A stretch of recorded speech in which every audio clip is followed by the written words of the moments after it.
Quais as principais razões que faz um bolo solar? A principal delas é a farinha de trigo.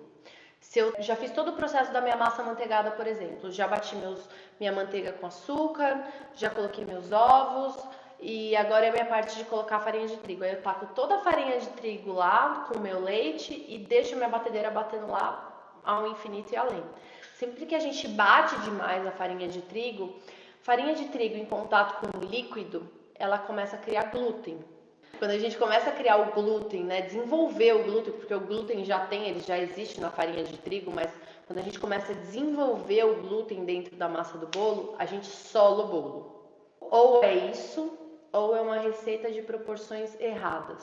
Tem alguma coisa errada na receita. Então, se você está lá fazendo tudo certinho, tem alguma coisa extremamente errada na sua receita. Ou tem muita farinha, ou tem pouco açúcar, ou tem pouco ovo, ou tem pouco leite, ou tem demais, né? Ou tem farinha demais.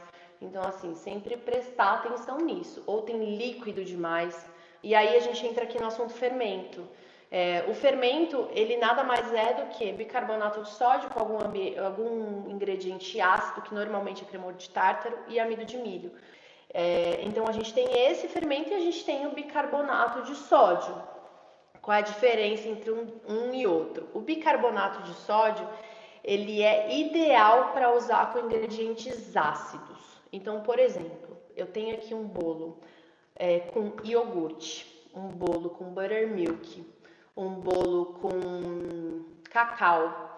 Ele vai deixar o seu bolo mais fofinho ainda, tá? Então aí a diferença entre uma e outra é essa. O bicarbonato eu preciso de um ingrediente mais ácido para colocar ele, para ele ter toda essa reação de deixar o bolo mais fofo.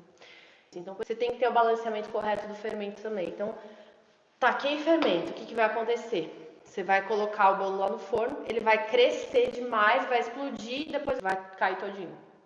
Tá? Então, uma dessas razões aí pode estar acontecendo com a receita.